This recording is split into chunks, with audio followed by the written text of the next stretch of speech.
105 ವಿದ್ಯಾರ್ಥಿಗಳು ಬಂದಿದ್ದು ಅಚ್ಚರಿ ಮೂಡಿಸಿದೆ. ಹಾಗಾಗಿ ಇದು ತೋರಿಸ್ತೇನೆಂದರೆ ಭಾಳಷ್ಟು ವಿದ್ಯಾರ್ಥಿಗಳಿಗೆ ಚಿತ್ರಕಲೆ ಬಗ್ಗೆ ಆಸಕ್ತಿ ಇದೆ ಅನ್ನೋದು ತೋರಿಸ್ಕೊಡುತ್ತೆ.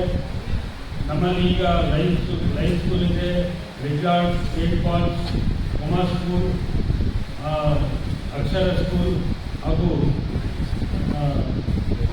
ಬೇತಾಲ್ ಸ್ಕೂಲ್, ಒಟ್ಟು 7 ಶಾಲೆಗಳ ವಿದ್ಯಾರ್ಥಿಗಳು ಭಾಗವಹಿಸಿದ್ದಾರೆ. ನಿಮ್ಮ ಈ ಮೊದಲು ನೀವು ಭಾಗವಹಿಸಿದ್ದಕ್ಕೆ, ನಿಮ್ಮನ್ನು ಈ ಕಾಂಪಿಟೇಷನ್ಗೆ ಕಳಿಸಿದ ನಿಮ್ಮ ಶಾಲೆಯ ಎಲ್ಲ ಸಿಬ್ಬಂದಿ ವರ್ಗಕ್ಕೆ, ನಿಮ್ಮ ಪ್ರಾಚಾರ್ಯರಿಗೆ, ನಾವು ಆಡಳಿತ ವರ್ಗಕ್ಕೆ ನಾವು ಧನ್ಯವಾದಗಳನ್ನು ತಿಳಿಸ್ತಾ ಇದ್ದೀವಿ. ನಮಗೆ ಪ್ರಮುಖವಾಗಿ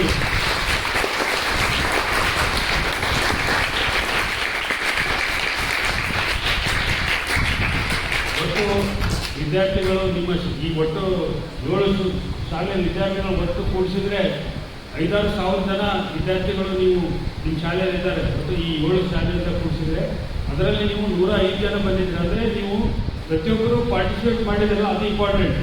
ಸೊ ನೀವು ಚಿತ್ರದಲ್ಲಿ ಇವತ್ತು ಫಸ್ಟ್, ಸೆಕೆಂಡ್, ಥರ್ಡ್ ಪ್ರೈಸ್ ಬರೋದಕ್ಕಿಂತ ನೀವು ಪಾರ್ಟಿಸಿಪೇಟ್ ಆಗಿ ಮಾಡಿದ್ದೀರಿ, ನೀವು ಚಿತ್ರ ಇಳಿಸಲಿಕ್ಕೆ ಪ್ರಯತ್ನ ಪಟ್ಟಿದ್ದೀರಲ್ಲ, ಅದು ಭಾಳ ಮುಖ್ಯ.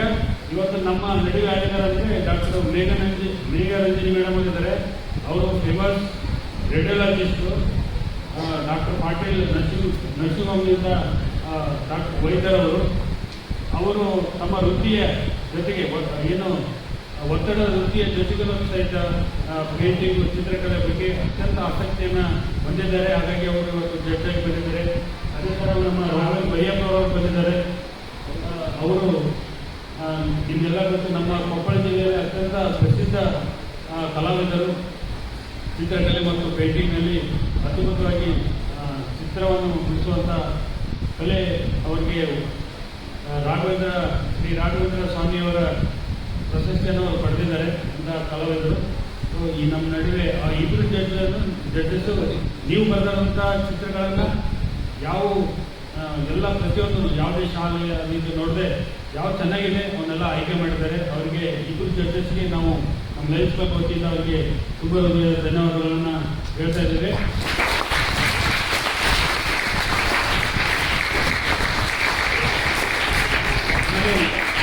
ನಮಗೆ ತೋರಿಸ್ಕೊಡುತ್ತೆ ನಮ್ದು ಯಾವುದೇ ವೃತ್ತಿ ಇರಲಿ, ಅದರ ಪ್ರವೃತ್ತಿ ನಮ್ದು ಯಾವುದೇ ವೃತ್ತಿ, ನಾವು ಡಾಕ್ಟರ್ ಇರ್ಬೋದು, ಇಂಜಿನಿಯರ್ ಇರ್ಬೋದು, ವೈದ್ಯರು ಇರ್ಬೋದು, ಏನೇ ಇರ್ಬೋದು, ಅದ್ರ ಜೊತೆ ಇನ್ನೊಂದು ಪ್ರವೃತ್ತಿ ನಮಗೆ ಹಾಬಿಯನ್ನು ಇರಲೇಬೇಕು. ಚಿತ್ರಕಲೆ ಇರ್ಬೋದು, ಪೇಂಟಿಂಗ್ ಇರ್ಬೋದು, ಕವನಗಳು ಬರೆಯೋದು, ಡೋಯಿಂಗ್ ಬರೆಯೋದಿರೋದು, ಏನೋ ಒಂದು ನಮ್ಮ ಸ್ಪೋರ್ಟ್ಸ್ ಆಗಲಿ, ಬೇರೆ ಒಂದು ಆ್ಯಕ್ಟಿವಿಟೀಸ್ ನಾವು ಇರಲೇಬೇಕು. ಆವಾಗ ನಮಗೆ ಒತ್ತಡ ಕಡಿಮೆ ಆಗುತ್ತೆ ಮತ್ತು ನಮಗೆ ಜೀವನ ಉತ್ಸಾಹ ಇರುತ್ತೆ. ಹಾಗಾಗಿ ಇವತ್ತು ನಮಗೆ ಡಾಕ್ಟರ್ ಮೇಘರಂಜನ್ ಮೇಡಮ್ ಅವರು ರಿಕ್ವೆಸ್ಟ್ ಮಾಡಿದಾಗ ಅವರು ಬಂದಿದ್ದಾರೆ. ಅವರು ಅದ್ಭುತವಾಗಿ ಪೇಂಟಿಂಗನ್ನು ಬಿಡಿಸ್ತಾರೆ. ಅವರು ಈ ಜಡ್ಜಸ್ ಆಗಿ ನಿಮ್ಮೆಲ್ಲ ಪೇಂಟಿಂಗ್ ಬರೆದಿದ್ದು ನೋಡಿದ್ದಾರೆ. ಅವರು ಈ ಕಾರ್ಯಕ್ರಮದ ಬಗ್ಗೆ ಒಂದೆರಡು ಮಾತನ್ನು ಹೇಳ್ತಾರೆ. ನಮ್ಮ ಉದ್ದೇಶ ಏನಂತಂದರೆ ಇಡೀ ಇರಲಿಲ್ಲ, but we had to choose 1 to 3 prizes. ಅದು ಸಲ 1-2 ಮಾರ್ಕ್ಸ್ ಹೆಚ್ಚು ಕಮ್ಮಿ ಆಗಿದೆ. ಎಲ್ಲರೂ ಬ್ಯೂಟಿಫುಲ್ ಆಗಿ ಕಾನ್ಸೆಪ್ಟ್ನ ಅರ್ಥ ಮಾಡಿಕೊಂಡು ಎಷ್ಟು ಚೆನ್ನಾಗಿ ಬಿಡಿಸಿದ್ದೀರಿ. The way you have choosing the colour, ಆಮೇಲೆ ಅದನ್ನೆಲ್ಲ ಬ್ಲೆಂಡ್ ಮಾಡಿಕೊಂಡು ಪೂರ ಶೀಟ್ಸ್ ಯೂಸ್ ಮಾಡಿ ಅದನ್ನು ಎಫೆಕ್ಟ್ ಮಾಡೋದು, ಆ ಮೆಸೇಜ್ನ ನೀವು ಹೊರಗೆ ಹಾಕೋದು ಥ್ರೂ ಆರ್ಟ್. ಈಗ ಆರ್ಟಿಸ್ಟ್ರಿ ರೀತಿ ಎಲ್ಲರಿಗೂ ಬರಲ್ಲ. ಇದು ಆರ್ಟ್ ಆಸ್ ಅ ಗಿಫ್ಟ್, ಆಯಿತಾ? ಈಗ ನೀವೆಲ್ಲರೂ ಇಷ್ಟು ಮಾಡ್ಕೊಂಡು ಇಲ್ಲಿ ಬಂದಿರಿ ಅಂತಂದರೆ you all a gifted child. So ಇದನ್ನೇನದ ನೀವು ಬೆಳೆಸ್ಕೊಂಡು ಹೋಗಬೇಕು. ಆರ್ಟ್ ಈಸ್ ಅ ಹಾಬಿ, ಆಯಿತಾ? ಇವಾಗ ನಿಮಗೇನೋ ಬೇಜಾರಾಯಿತು ಲೈಫಲ್ಲಿ, that will give you peace. ಎಲ್ಲರಿಗೂ ಒಂದೊಂದು ಥರ ಹಾಬಿ ಇರ್ತೈತಿ. For me it is art. ಏನೋ ಬೇಜಾರಾಯಿತು, ಏನೋ ಒಂದು ಆರ್ಟ್ ಮಾಡೋದು. ಆರ್ಟ್ ಮಾಡಿದ್ರೂ ಯು ಹ್ಯಾವ್ ಕ್ರಿಯೇಟೆಡ್. ನಾವೇ ಒಂದು ಏನೋ ಕ್ರಿಯೇಟ್ ಮಾಡಿದಪ್ಪ, ನಾವೇ ಒಂದು ಕಲರ್ಸ್ ಕೊಡ್ತೀವಿ, ನಾವೇ ಇದಕ್ಕೆ ಜೀವ ತಂದ್ವಿ ಅನ್ನೋದು ಫೀಲಿಂಗ್ ಬರ್ತೈತೆ. ಸೊ ಅದನ್ನು ನೀವೆಲ್ಲ ಡೆವಲಪ್ ಮಾಡಿಕೊಂಡು ನಮ್ಮ ಡೆಫಿಷಿಯನ್ಸಿ ಎಲ್ಲೈತಿ ಅದನ್ನು ಸ್ವಲ್ಪ ಇದು ಮಾಡಿಕೊಂಡು ನಾವು ಅದರಲ್ಲೇ ಚೆನ್ನಾಗಿ ಮಾಡ್ಕೊಂಡು ಹೋಗಬೇಕು. ನನ್ನ ಇದರ ಪ್ರಕಾರ ಆರ್ಟಿಗ ಯಾವಾಗಲೂ ನಾವು ರೊಕ್ಕದ ವ್ಯಾಲ್ಯೂ ಮಾಡೋಕ್ಕಾಗಂಗಿಲ್ಲ. ಆರ್ಟ್ನೇನು ನೋಡಿ ಯು ಶುಡ್ ಎಂಜಾಯ್ ಇಟ್. ಯಾರ್ಯಾರೇ ಇರಲಿ, ಈಗ ನೋಡಿರಿ ನಿಮ್ಮ ಆರ್ಟ್ ನೀವು ಮಾಡಿದ್ದು ನಿಮ್ಗೆ ಎಷ್ಟು ಖುಷಿ ಕೊಟ್ಟಿರ್ತದೆ. ಸೊ ಆ ಖುಷಿ ನೀವು ಅನ್ಭವಿಸ್ಬೇಕು. ಲೈಫ್ ಇರೋದೇ ಒಂದು ಸಣ್ಣ ಪ್ರೋಗ್ರಾಮ್ ಇದ್ದಂಗೆ. ಅದರಲ್ಲಿ these are all small joys. ಇದನ್ನು ನಾವು we should not miss in our life time. ಎಲ್ಲರೂ ಭಾಳ ಚೆನ್ನಾಗಿ ಮಾಡಿದ್ದೀರಿ. ಎಲ್ಲರೂ ನೀವು ಇನ್ನೂ ಹೀಗೆ ಮುಂದೆ ಪ್ರೋತ್ಸಾಹನೆ ಮಾಡಿಕೊಂಡು ಇನ್ನೂ ಚೆನ್ನಾಗಿ ಡ್ರಾಯಿಂಗ್ಸ್ ಮಾಡಬೇಕು. ನಮ್ಮಲ್ಲೇ ಆರ್ಟಿಸ್ಟ್ ಬೆಳಿಬೇಕು. ನಮ್ಮ ಗಂಗಾವತಿಯಿಂದ ವರ್ಲ್ಡ್ ವೈಡ್ ಫೇಮಸ್ ಆಗಬೇಕು ಆರ್ಟಿಸ್ಟ್ಗಳು. ಆ ಥರ ನೀವೆಲ್ಲರೂ ಮಾಡಬೇಕು. ಅದರಲ್ಲಿ ನಾವು ಆಯ್ಕೆ ಮಾಡಿಕೊಂಡು ನಮ್ಮ ಬಡವರಿಗೆಲ್ಲ ಡಿಸ್ಕಸ್ ಮಾಡಿ ಅದರಲ್ಲಿ ಆಯ್ಕೆ ಮಾಡಿದ್ದೀವಿ.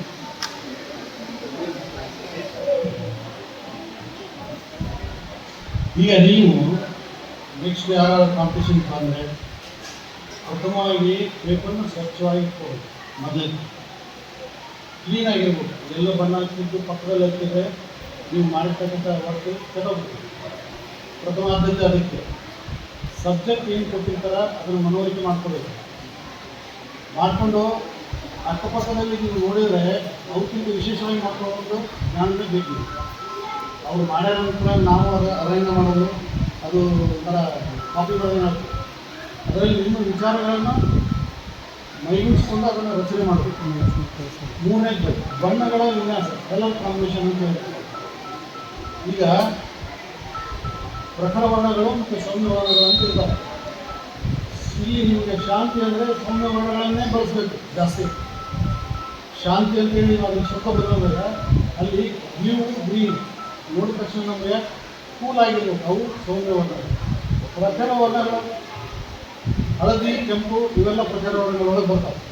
ಅದು ಬೇಸಿಗೆಯನ್ನು ತೋರಿಸುತ್ತೆ ಅಥವಾ ಶಾಂತಿ ಇರದೇ ಇರುವಂಥದ್ದನ್ನು ತೋರಿಸುತ್ತೆ. ಹೀಗಾಗಿ ಬಣ್ಣಗಳ ಬಗ್ಗೆ ನಿಮಗೆ ಗೊತ್ತಿರಬೇಕು. ನೆಕ್ಸ್ಟ್ ನೀವು ಪ್ರಿಪೇರ್ ಆಗಬೇಕಾದ್ರೆ ಇವೆಲ್ಲವನ್ನು ತಿಳ್ಕೊಂಡು ವರ್ಕ್ ಮಾಡಿದ್ರೆ ಅಂತ ಇವೆಲ್ಲ ಮಾಡಿದ ಎಲ್ಲ ಪ್ರತಿಯೊಂದು ಹುಡುಗರಿಗೂ ಪೋಸ್ಟ್ ನೋಡ್ಕೊತ ಬಂದೆ. ಒಬ್ಬರಿಗಿನ್ನ ಒಬ್ಬರು ಚೆನ್ನಾಗಿ ಮಾಡಿದ್ದಾರೆ. ಆ ಜಡ್ಜಸ್ಗೆ ತುಂಬ ಕಷ್ಟ ಆಗಿರ್ಬೋದು ಸೆಲೆಕ್ಟ್ ಮಾಡಲಿಕ್ಕೆ 1, 2, 3 ಅಂತ. ಆದ್ರೂ ನೀವೆಲ್ಲ ಇದೊಂದೆಲ್ಲ ಉತ್ಸಾಹದಿಂದ ಬಂದು ಇಲ್ಲಿ ಪಾರ್ಟಿಸಿಪೇಟ್ ಮಾಡಿರೋದು ತುಂಬ ಸಂತೋಷ ಆಗುತ್ತೆ. ಇದನ್ನು ನೀವು ಕೆಲವರು ಮುಂದುವರ್ಸ್ಕೊಂಡು ಹೋಗ್ಬೋದು, ಕೆಲವರು ಇದರಲ್ಲಿ ಹಾಬಿ ಮಾಡ್ಕೋಬೋದು, ಅದರಲ್ಲಿ ಖುಷಿ ಕಾಣ್ಬೋದು. ನಾವು ಏನೇ ಪ್ರೊಫೆಷನ್ ಮಾಡ್ತಾ ಇದ್ದಿದ್ದು ಕೂಡ ನಮಗೊಂದು ಸೈಡ್ ಏನೋ ಒಂದು ರಿಕ್ರಿಯೇಷನ್ ಥರ ಅಂತ ಏನಿರ್ತದಲ್ಲ ಅದನ್ನು ನೀವು ಇದನ್ನು ಮಾಡ್ಕೊಳ್ಬೋದು. ಕೆಲವರು ಸಂಗೀತದಲ್ಲಿ ಇದು ಮಾಡ್ಬೋದು, ಕೆಲವರು ಈ ಆರ್ಟ್ನಲ್ಲಿ ಮಾಡ್ಬೋದು. ಆಗ ಅಲ್ಲಿ ನಾನು ನೋಡಿದಂಗೆ ಒಂದು ಆಶ್ಚರ್ಯಕರವಾದ ರೀತಿಯಲ್ಲಿ ಬರೀ ಎಷ್ಟು 1 ತಾಸು ಕೊಟ್ಟಿದ್ದಾರೆ. 1.5 ತಾಸಿನಲ್ಲಿ ಒಬ್ಬ ಮಗು ಎಲ್ಲ ಮನುಷ್ಯ ಚಿತ್ರ ಬರೆದು ಅದೆಲ್ಲ ಪೇಂಟ್ ಮಾಡಿ ಅಷ್ಟು ಪೇಷನ್ಸ್ಗೆ ತುಂಬ ಚೆನ್ನಾಗಿ ಮಾಡಿದ್ದಾರೆ. ಭಾಳ ಖುಷಿಯಾಗಿತ್ತು. ಕೆಲವರು ಬರೀ ಬ್ಲ್ಯಾಕ್ ಆ್ಯಂಡ್ ವೈಟ್ನಲ್ಲಿ ನಮ್ಮ ಕೆಲವು ಸ್ಕೂಲ್ ಮಕ್ಕಳು ಮಾಡಿದ್ದಾರೆ. ಅವರು ತುಂಬ ಅಂದವಾಗಿ ಚಿತ್ರಿಸಿದ್ದಾರೆ. ಈ ಒಂದು ಕಾಂಪಿಟೇಟಿವ್ ಏನಂದ್ರೆ ನಿಮಗೆ ನಾನು ಭಾಗವಹಿಸ್ಬೇಕಂತ ಏನೋ ನೀವು ಮಾಡ್ತಿದ್ದೀರಲ್ಲ ಅದು ತುಂಬ ಖುಷಿ ಕೊಟ್ಟಿತ್ತು. ಆದರೆ ಪ್ರೈಸ್ ಯಾರಿಗೆ ಬರುತ್ತೆ ಯಾರಿಗಿಲ್ಲ ಅವರು ನೋಡ್ಕೊಂಡು ಇದು ಮಾಡ್ತಾರೆ. ಪಾರ್ಟಿಸಿಪೇಷನ್ನು ಅತಿ ಮುಖ್ಯ. ಪಾರ್ಟಿಸಿಪೇಟ್ ಇನ್ನೂ ಮುಂದಿನ ಹೆಚ್ಚು ಬಂದು ಇದು ಎನ್ಕರೇಜ್ ಮಾಡಿ ಇದನ್ನು ಒಂದು ಒಳ್ಳೆ ಜಿಲ್ಲಾ ಮಟ್ಟಕ್ಕೆ ರಾಜ್ಯ ಮಟ್ಟಕ್ಕೆ ತೊಗೊಂಡು ಹೋಗುವಂಥ ಇದು ಮಾಡಿ. ಪ್ಲಸ್ ಈ ಲೈನ್ಸಿಂದ ಮಾಡ್ತಕ್ಕಂಥ ಇದನ್ನು ನಾವು ವರ್ಲ್ಡ್ಗೆ ಒಂದು ಮೆಸೇಜ್ ಕಳಿಸ್ತಿದ್ದೀವಿ. ನಮಗೆ ಈಗ ನಾವು ಎಲ್ಲ ನೋಡಿದ್ವಿ, ನಾವು ಹಿಂದೂ, ಮುಸ್ಲಿಂ, ಕ್ರಿಶ್ಚಿಯನ್ ಎಲ್ಲರೂ ಒಂದೇ ಅನ್ನೋದು ಇದನ್ನು ಪ್ರತಿಯೊಂದು ಪೀಸ್ ಪೋಸ್ಟ್ನಲ್ಲಿ ನೀವು ಅದನ್ನು ಇದು ಮಾಡಿದಿರಿ. ಅದನ್ನೇ ನಿಮ್ಮ ಮನಸ್ಸಲ್ಲಿ ಇಟ್ಕೊಂಡು ಯಾವ ಒಂದು ಭೇದ ಭಾವ ಇದ್ದಂಗೆ ನಾವೆಲ್ಲರೂ ಒಂದೇ ಭಾರತೀಯರು ಅಂತ ಮನಸ್ಸಲ್ಲಿ ಇಟ್ಕೊಂಡು ಹಾಗೆ ಮುಂದುವರಿರಿ. ಒಳ್ಳೆ ನಿಮಗೆ